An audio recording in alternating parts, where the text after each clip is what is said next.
Well, hello, happy internet people. Welcome back to my channel.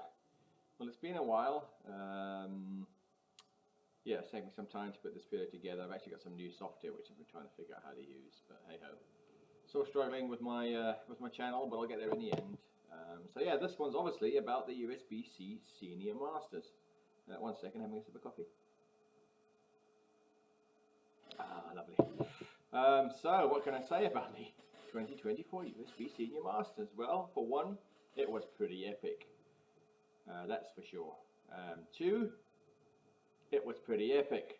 That's for sure. And three, it was pretty epic. Yeah, it's been on my bucket list for a long time.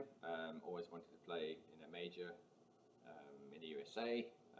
Sadly, I'm now 56, so it took some time to get here. But I'm here and loved every single minute of it. Yeah, it's also nice to come to an event where you actually know some people. There's a couple of guys up from the Northwest Regionals that I've played against before. Blaine, Russ, Crofty, and of course the guy that runs the Northwest and the West PBA Regionals, George, who I crossed with. Brian, no, it wasn't Brian, it was Bruce. Brian was a late, well, Bruce was a late replacement for Brian. Craig Cummins, and of course John Conroy on the pair next to me. Always had a giggle with John, and met up with some buddies that I saw last time at the South Point Seniors. Gerald, Jay.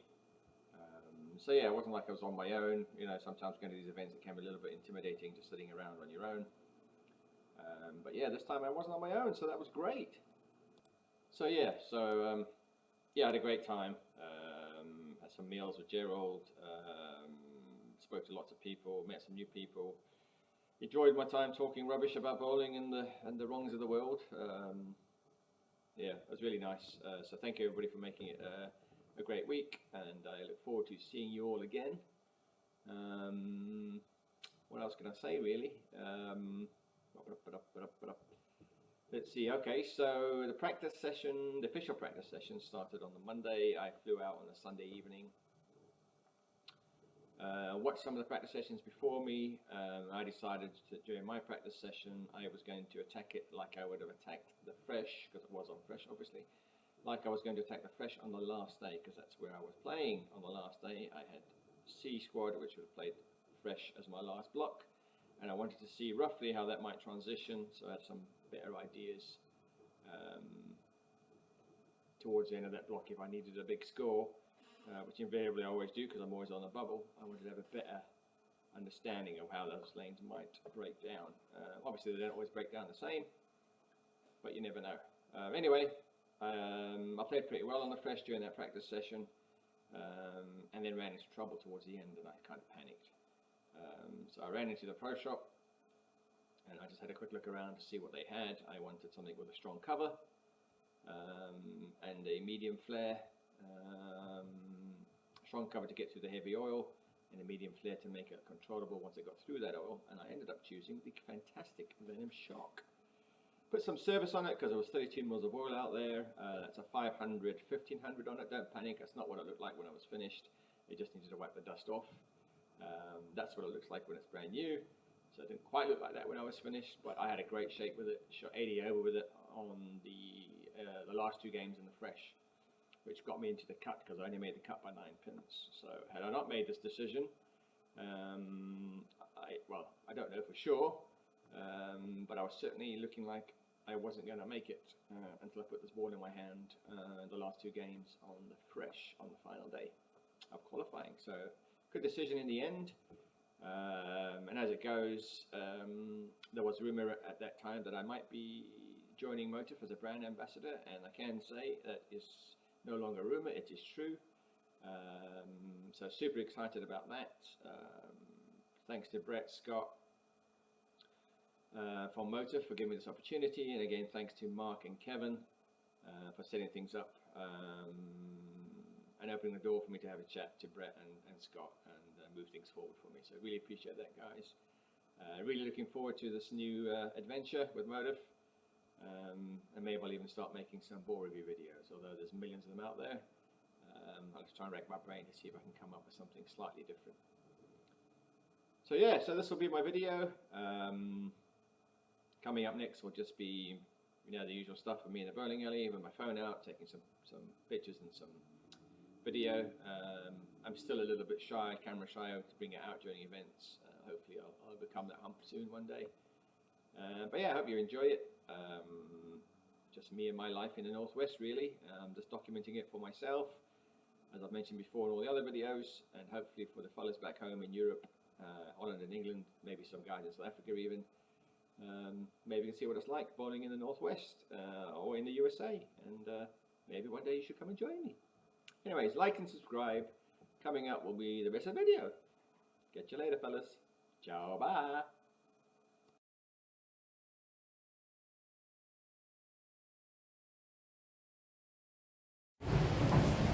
Okay, this is Sam's Town.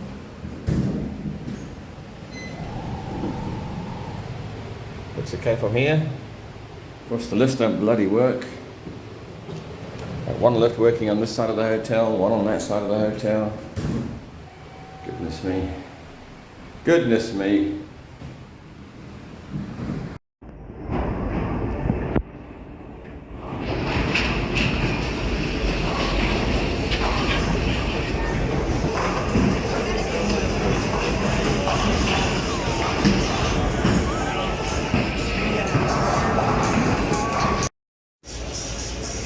Well, don't know where my name will be on that board, but I hope it's in one of those spots.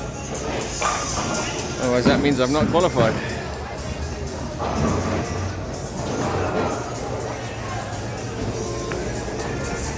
And this is Sam's Town at night.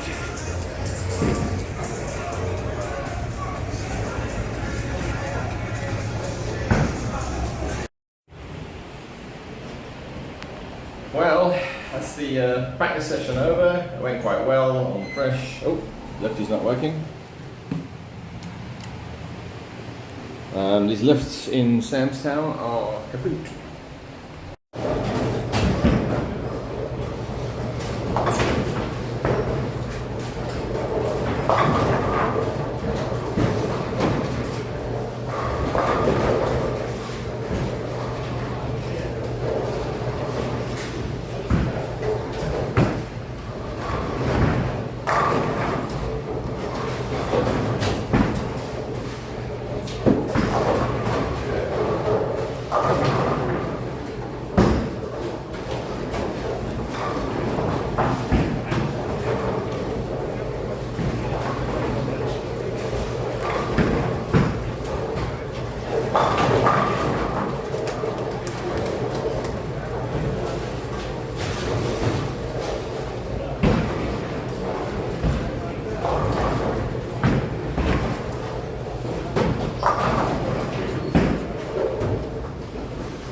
I think that's where you got big. if you get too big, they tend to put it together.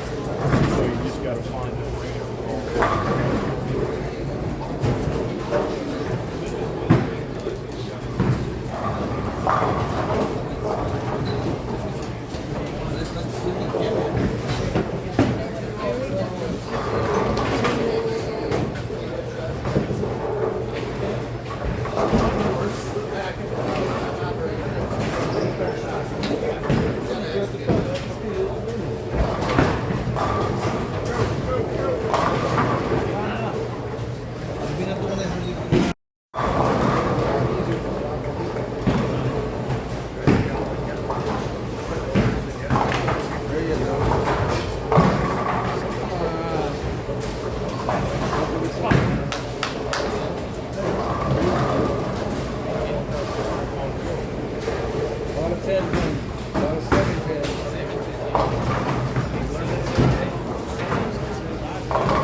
The legend, Amatello Monticelli. Hope I said that right.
Well, the tension mounts.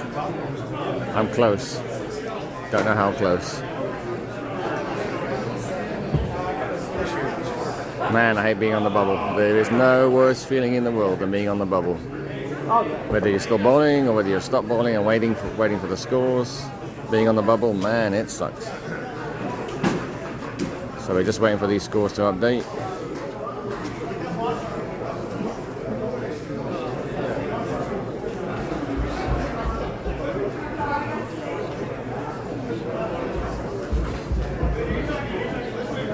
Where am I? 55, last game. One game to go.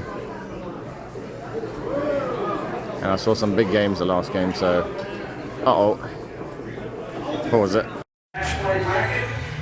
Folks, we're going for some extended play tonight. We have a tie for 64 to plus 271.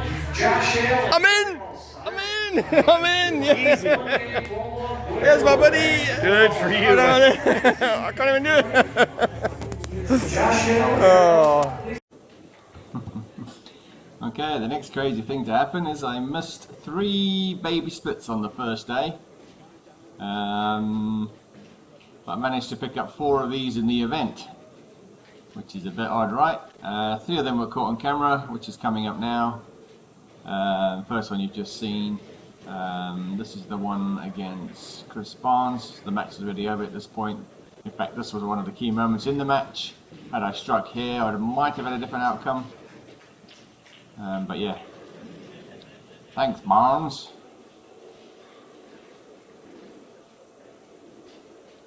So yeah, missed 3 baby splits, and this is what a baby split really is, right? Doesn't matter if there's 7 pins there, you're going to get the baby split. And yeah, idiot. Those 3 baby splits cost me what, 30 pins in the first round. So that put me 150 over for the first block, which would have been a bit handy. I might not have been so tight towards the end. Right, moving on with the rest of the video.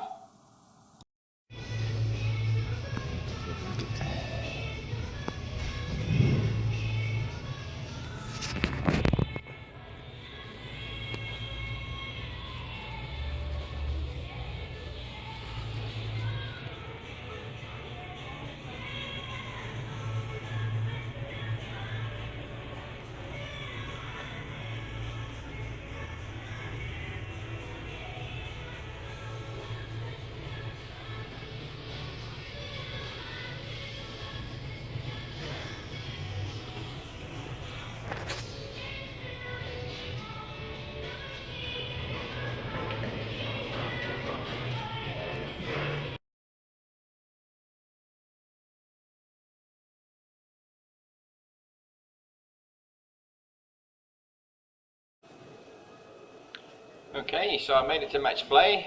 Sadly, I drew the legend that is Chris Barnes in match play. So I'm just going to go through the first game really, and I might show some highlights of the remaining 2 games. I'm not sure if I'm breaching any copyright here from Bowl TV. If I am, very sorry. Let me know and I'll delete this section. Chris Barnes. So anyway, I came down to the bowling alley before match play about an hour and a half before. Get my stuff on the lanes, get settled. Had a walk around, bumped into my buddy Russ from the northwest. And I seen him put a lot of surface on his bowling balls, and we were just chatting in general. And he asked me, you know, so who have you got in the first match, etc. And I said, oh, Chris Barnes. And he's like, well, he's probably going to play urethane on the fresh. I was like, no way. I kind of killed my game plan, because on the fresh every day I was playing the gutter with my reality. And if he's playing there with urethane, I'm not sure. So I briefly thought that maybe I could put my purple hammer in the same place. Ross and I kind of agreed that if I'm playing urethane as well, especially with the purple in the same place, it's just going to make the pattern play longer. I mean, it is 32 mil of oil in the first place, so yeah, anyway, just pause this thought for a sec. Here's my very first shot in a major in match play. Boom! Pocket 710, yep baby. Yep baby. Of course now the urethane is going through my mind like crazy, right? Oh, he just threw urethane, he just threw urethane. Anyway, to get back to my original thought was, well, I'm not going to throw urethane, but I need to throw something inside of where Chris is throwing. Otherwise I'm just going to run into his urethane, right? So I settled on my stealth with 500, 1500 paired on it, and I had a really good look apart from that shot, really. In fact, I had such a good look on that right lane. I think the next time I missed was in the first frame of the third game, so that's 11 in a row for me coming up on the right lane. Spoiler alert. The left lane, however, was another story completely. Obviously, in my mind, looking back at how I played the lane, is obviously going to be different now when I look on the video how I should have played the lane. I did move around a lot, probably didn't make big enough moves, made tight little ones here and there, moved my feet, moved my eyes, you know, launch angle changes, break point changes. But it was pretty tight, so it was pretty tricky, and you can see Barnes in this first game. He's not exactly locked and loaded on that left lane either. And sadly, when he changed balls in the second game, he couldn't miss, so yeah. He's a Hall of Famer for a reason, so if I'm going to beat him, I'm going to need to play better than I played before, and hopefully he doesn't play to his full potential. He played really well, I played okay, and I lost, so part of my performance. There are a couple of key moments in this match. Had it gone the other way, I think I might have snuck through. But yeah, it is what it is. So at this point in the match, he's still throwing urethane on the left lane and the right lane. And if you look where he throws it on the left lane, for the first couple of shots, I thought he missed his spot, because they were all inside of where it was on the right. But no, that's where he was actually aiming. And as I said before, my line on the left versus the right was slightly different, but not that noticeable. And that's what separates us mere mortals from these greats, or from any professional for that matter. You know, as amateurs, sure, we can strike as good as anyone on our day.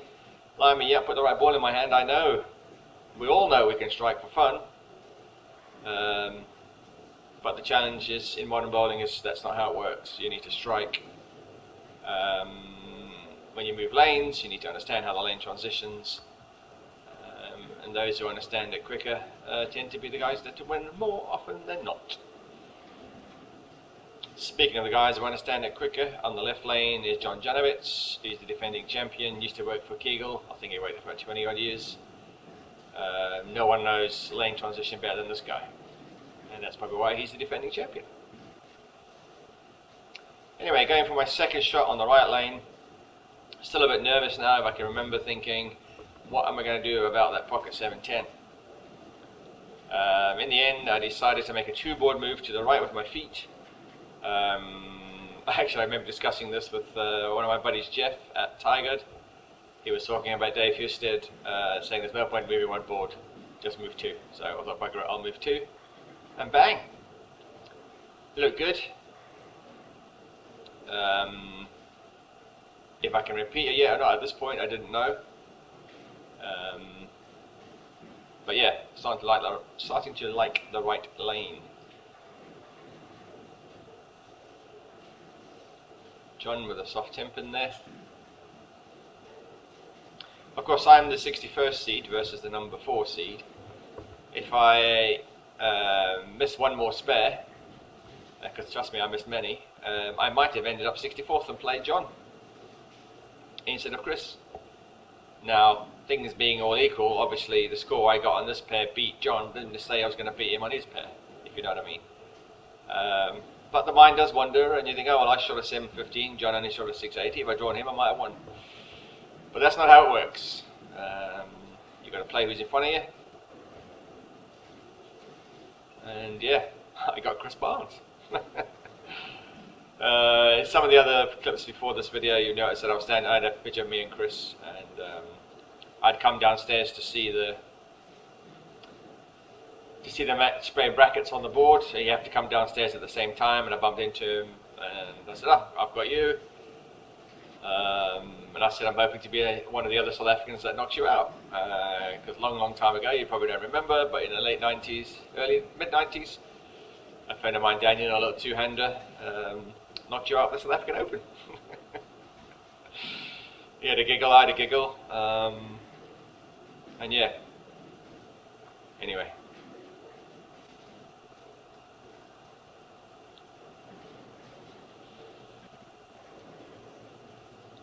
I don't think Christmas is on the right lane either, actually, for a long time.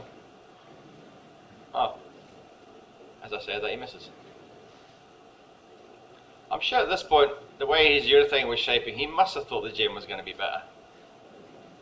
So unless it was his game plan to try and grind out a good game with this ball, and put some hold for the gym later on, that's possible. But I'd be surprised in a 3-game match play that you're going to risk going far behind after the first one, even though you are only playing little on me, a poor 56-year-old amateur from Africa. Well, I am English, but you know, I grew up in Africa. Well, I did learn to bowl again in Holland in my 50s, but I am English. And now I bowl in America, but I am English. Confused.com is what I am.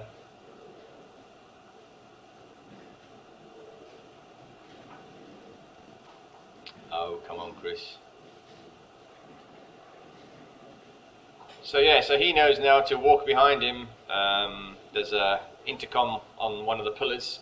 He knew it was there, push the button, talk to the mechanic to get rid of things. Or in this case, sorry, this later on in the video.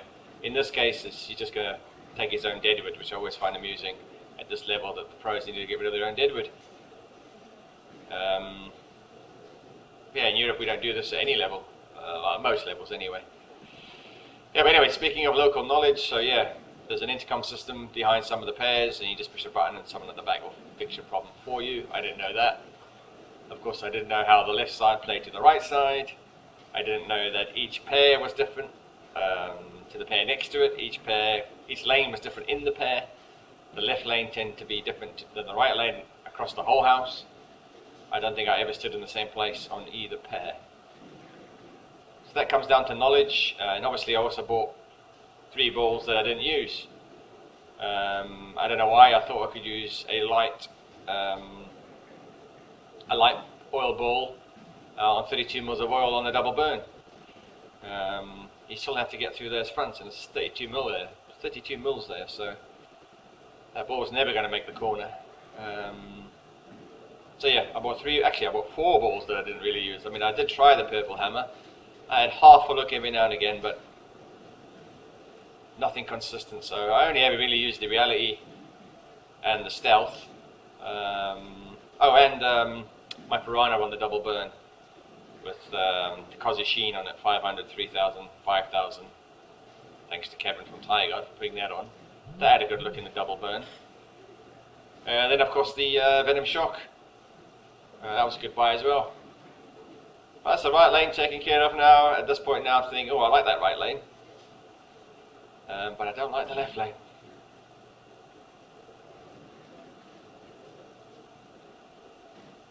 Here's Josh Hall. I think he's throwing a purple hammer on the left. 32 mil oil, purple hammer down the gutter.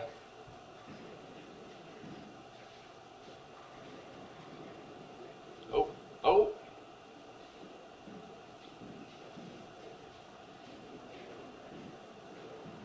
Let's park a bun on the left, picking up a spare. Still confused on my left lane. Made some micro moves.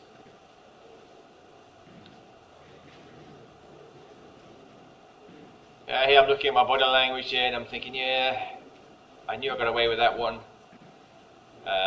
But looking back and looking at how, if you're going to carry light hits, it's a really good sign actually, because those light hits are just going to migrate into your higher hits as you get along. and perhaps I should have tried and thrown it further right than I actually did during the match. I might have had a better look. But I wanted to stay clear of Barnes' urethane as much as I could. But yeah, maybe I made that wrong decision. Well, I clearly did on the left lane. But at this point the match is still pretty tight. There's only one pin in it at the moment. I think I've only thrown one bad shot. And that was the fourth frame. I don't think my first shot was particularly horrible. What's that horrible, should I say? Could have got lucky and got a 9. Could have got lucky and got a strike. But I got unlucky and got a pocket 7-10.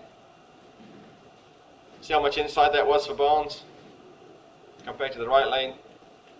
That's where he was roughly playing it anyway, so.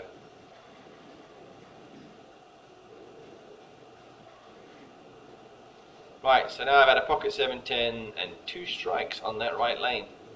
Starting to feel a little bit more comfortable.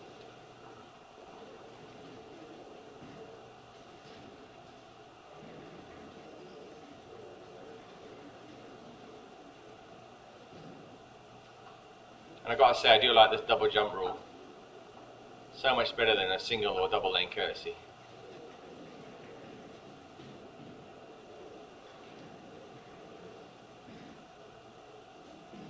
Well, that's hard to see when there's only 2 of you on the lane, but when there's 4 or 5 of you on the lane on a pair, it's so much nicer.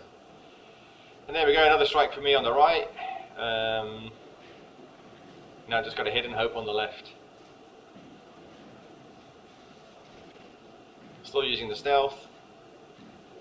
Notice how many balls are on the rack, people. Look at the ball on the rack on John's lane.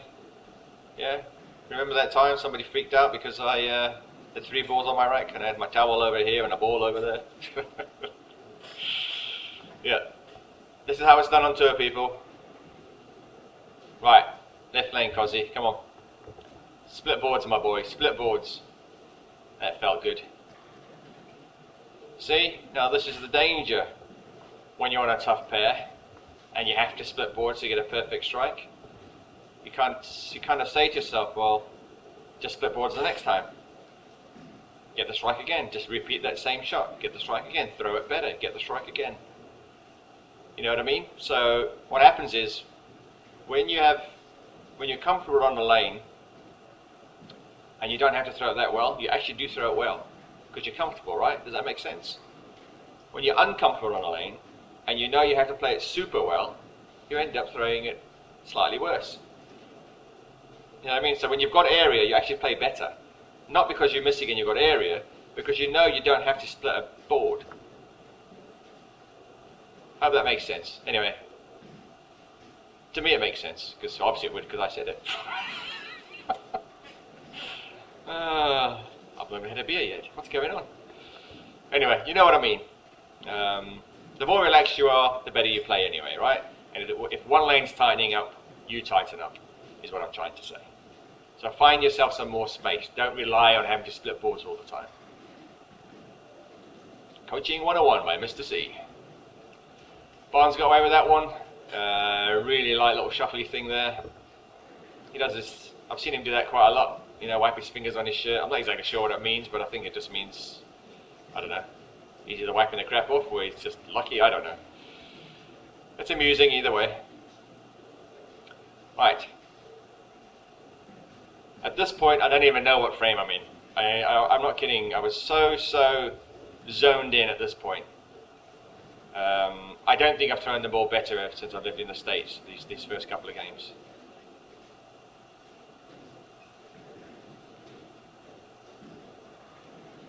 Oh yeah, there we go. When I see myself posting a shot like that, I always know I'm playing well.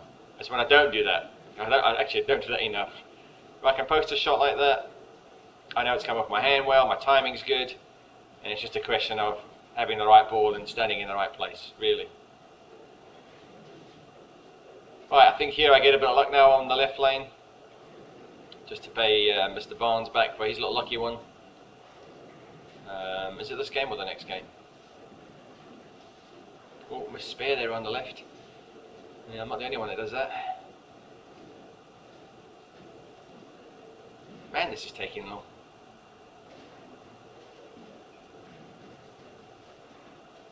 See? Not quite comfortable there compared to the last shot. But again, I did the Barnes rubby thing there. I think I was subconsciously taking the piss. But yeah, again, if you throw it right, you're more than likely going to carry the knot. So I don't know why I didn't try and change my launch angle and get it right. Instead, I try to keep splitting down boards. At this point, I realized it was 10th frame because I had to come back for my second shot. Someone told me. That's how I was sort of zoned in. It's a great feeling because I wasn't thinking about score, nothing else, just execution, just execution.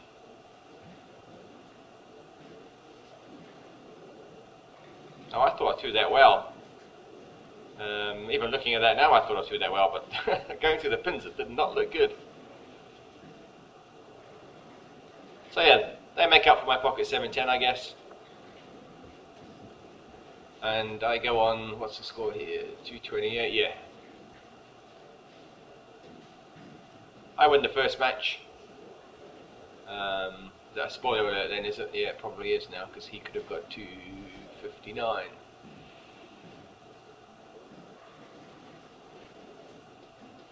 This is why I'm not a commentator. So again, look at that. Perfect timing, balance, everything at the line. Split boards, get a strike. Worst thing that can happen on a tight pair. It's almost like when you get a strike on your fill shot and convince yourself that's where you should be playing. You know, when you make a change on your fill shot, I'm going to make a change. I'm going to get this ball, I'm going to stand here, bang, and get a strike. You go, well, I knew it, damn it. And then you go to your next pair thinking that's a great ball and you got everything ready and it messes you about for 3 or 4 frames before you realise the ball you originally had was the best ball. Like I said, this is why I'm an amateur.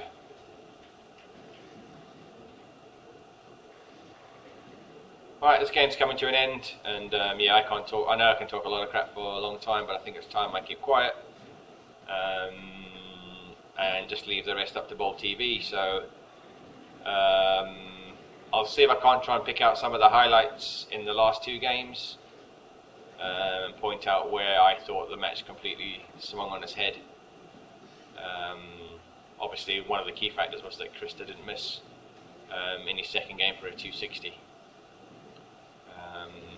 Although I got a 230 and a couple of 9s that could have gone my way, might have brought that gap closer. So interestingly enough, now he's through his urethane for the last time on that lane. Oh no, we've got pinfall. This is where he goes to the intercom. He knows where the intercom is. I wouldn't even know what to do. I'd be standing there with my hands in the air. So I'm looking at him going, where's he gone? Oh, he's gone over there. So I'll get a re-rack. While they're re-racking it, Chris will go for the spare with his gem.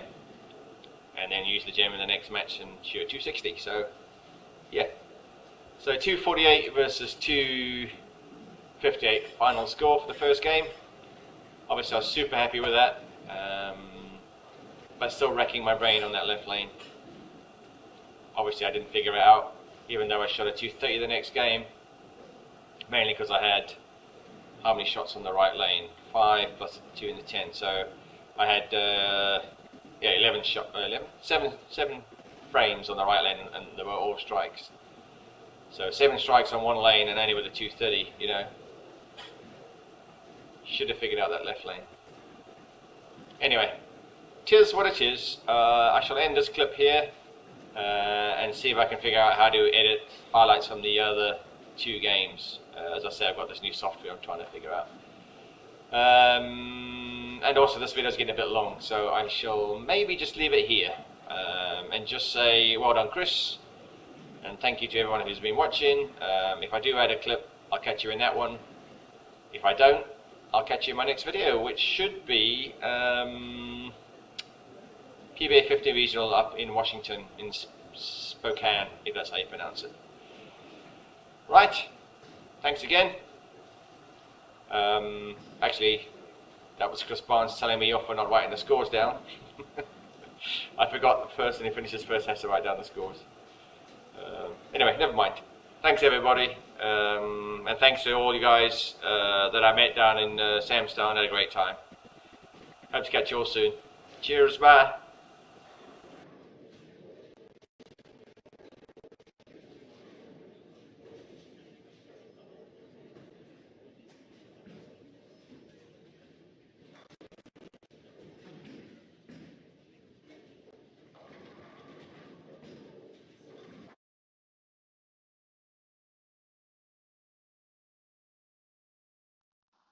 Right, let's call it quits on this video. You can watch all those highlights and everything else on Bowl TV. So I figure I'll just end off with just pointing out how great some of these players are, and just running through the list of who did what really in the Northwest. So obviously the top 5 were Andres Gomez, John Janovich, defending champion, Randy Weiss, who I think is a local staffer, Mike Bailey, and John Rakoski. Well done to those 5 for making the show. And well done to John for winning his first UBA 50 major. I mean, there's a ton of great names in here, right? Just so many.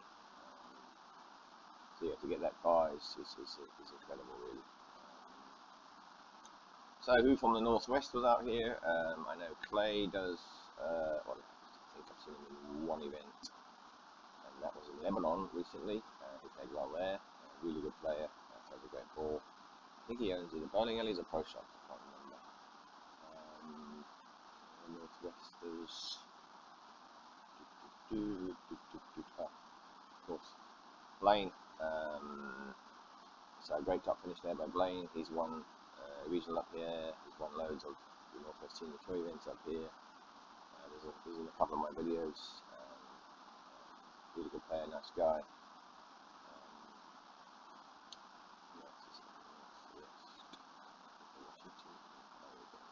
Oh, Russ Hunt. Yeah, I've seen him in a couple of events, of course. I speak to him a lot at events. Really nice guy, great bowler. And I think he's part Dutch. We had a little chat. He should come over to Holland one day. He's looking to play in some senior events, and I said, I don't think there's many that you should play in, buddy. There's nothing to play really, unless you've got age bonus. And in fact, I think he's, I can't remember all the age, but he's got more bonus than me. So watch out if he comes, guys. Scott, who's quite a legend up in these parts, he's won every single regional Masters event up in Washington, Oregon. In fact, he beat me in the last Northwest, the penultimate Northwest, one of the Northwest Senior Tour events, where I came second. So yeah, thanks for coming, Scott. I could have won that if you weren't there, you bugger.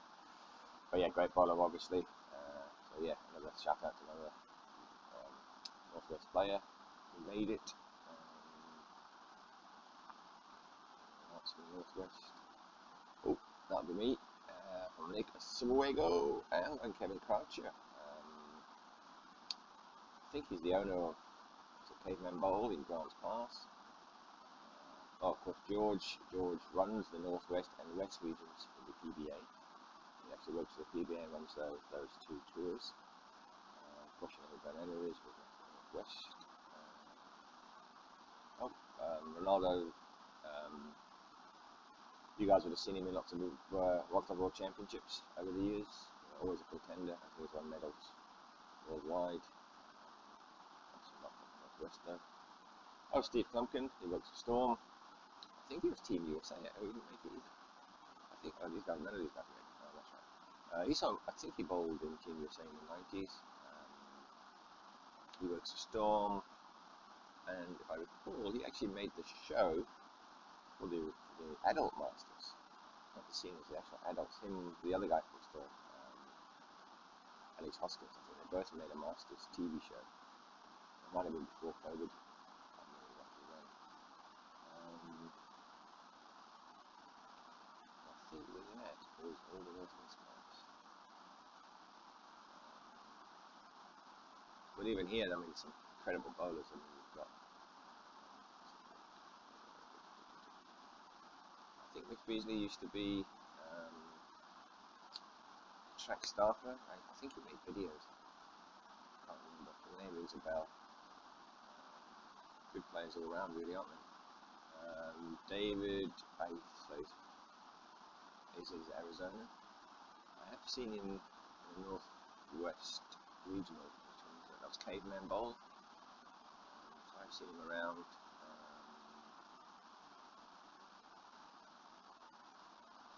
You've all heard of Michael Hogan Jr. He's won a few PBA 50 national events. Tom Adcock, great brother, really nice guy, super nice guy in fact. He won the Super Seniors in Vegas last year, which by the way guys, should be on your list of events to come to. It's 3 events he won, actually 4 events he won, lots of cash prizes in each event. So many opportunities to cash and to pay for your own trip. So if you think of a big one, that's not on a PBA, then it would be the Vegas Senior Shootout. If you are thinking one is on the PBA, then this is definitely it. In fact, the week after this is the US Open, so if you're going to come over, you do this and you do the US Open. There's 2 items on your bucket list done. Trust me. Yeah, if you're serious about bowling and you've got some big items on your list that you want to achieve playing in these events, happy to give you yeah, there's a surprise. Also way down here. But again, you know, these are all good players. Excuse me. Yeah, there's no point harping on about it. I'm sure these guys are disappointed where they are. Like we all do when we don't bowl well. I mean, there's a surprise. Legend Amleto Monticelli's down 120th place. Crafty plays a lot of events on both the national and the regionals. Gino Costello, he's a Brunswick staffer. I think he's won it before. Yeah, I mean, just 312 players. Yeah, 312 players. So anyway, it's been an amazing experience. I can certainly say that. And at the time when I finished, I thought, well, that's it. I've done this event now. I'll look to do another or a different type of event before I go back to Europe. But in hindsight, I'm thinking, you know what? I should do this one more time.